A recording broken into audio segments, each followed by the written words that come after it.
We've got a body, female victim. Looks like another swing one. Location, boarding house basement. The year is 1926. America is changing. Jazz is playing. Prohibition is raging. But something darker is moving across the country. A shadow that would become one of the most terrifying serial killers in American history. His name was Al Leonard Nelson. To most, he looked harmless, a quiet man, slightly built, wearing thick glasses, the kind of person you had passed on the street without a second glance. But Al Nelson was a predator, and his hunting ground wasn't just the streets of America. It was human vulnerability itself. Between 1926 and 1927, Nelson would become the first serial murderer of the 20th century. His victims, mostly landladies, women who simply wanted to rent a room, women who never imagined they were inventing a monster into their homes. Nelson didn't just kill, he hunted with a cold, calculated precision that would shock even the most hardened investigators. He moved like a ghost across state lines, leaving a trail of bodies from California to Canada. This is the story of Al Nelson, the Dark Strangler, a man who turned the American dream into an unspeakable nightmare. Al Leonard Nelson wasn't born a monster. He was born broken. Born in San Francisco in 1897, Al's life began with tragedy. His parents died of syphilis before he was 2 years old, leaving him to be raised by his deeply religious grandmother, Jenny Nelson. From the start, Al was different.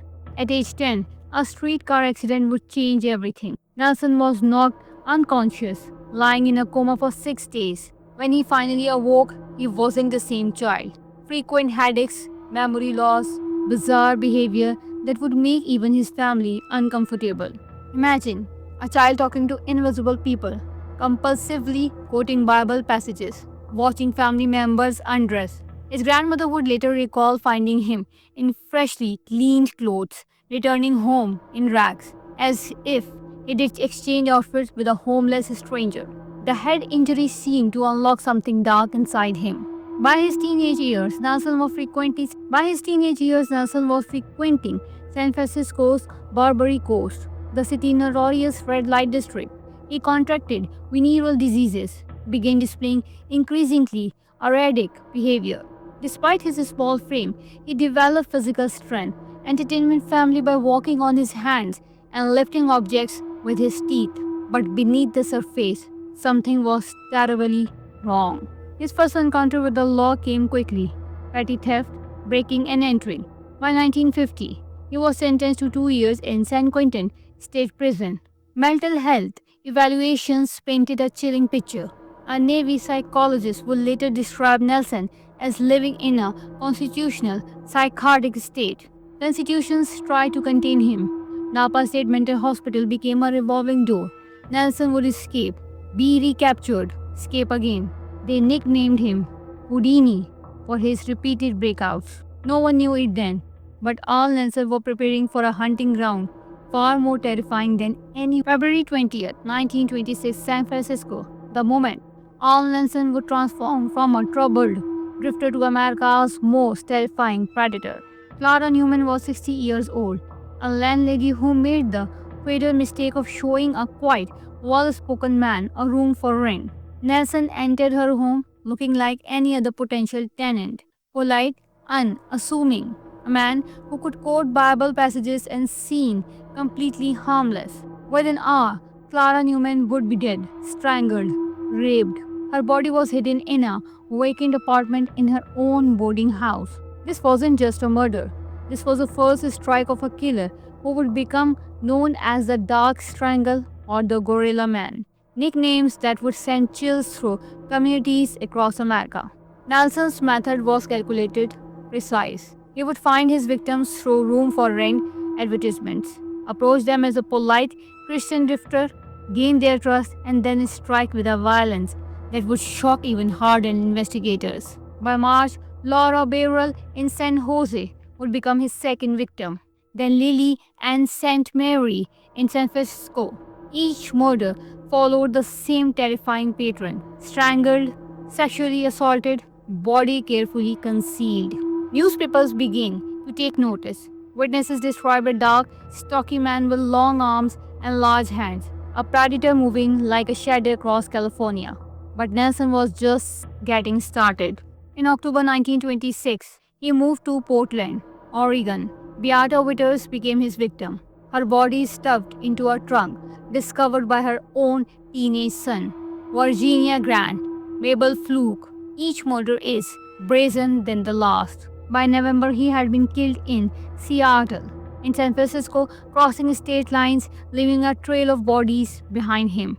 The hunting season had begun. Al Nelson was more than a killer. He was a predator who turned human vulnerability into a hunting ground. His victims weren't random. They were carefully selected, mostly middle-aged landladies, women who lived alone, who were likely to invite a polite stranger into their homes, women who wouldn't be missed immediately. Nelson's approach was a psychological trap. He had studied room for rent advertisements like a hunting. Nelson's approach was a psychological trap. He had studied room for rent advertisements like a hunter studying a landscape. Arrived clean-shaven, well-spoken with a Bible close at hand. His knowledge of Christian theology became a weapon of trust. He had quoted scripture, disarmed his victims with the veneer of respectability. Once inside, he transformed. Strangulation was his preferred method.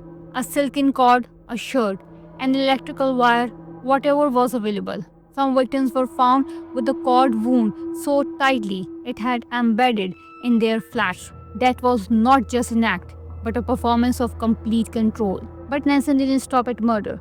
He would rape his victims' bodies after death, a level of depravity that would shock even seasoned investigators. Newspapers began calling him the Dark Strangle or the Gorilla Man, nicknames that captured the animalistic horror of his crimes. His killing pattern was systematic.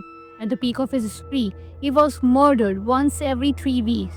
Sometimes the violence would cluster, 5 victims in just 10 days. Each murder became more bold, more calculated. Nelson used the vast American landscape as his hunting ground, hitchhiking, jumping trains, moving between states with a chilling ease that made him almost impossible to track. California, Oregon, Washington, the Midwest. Each location became a new killing field.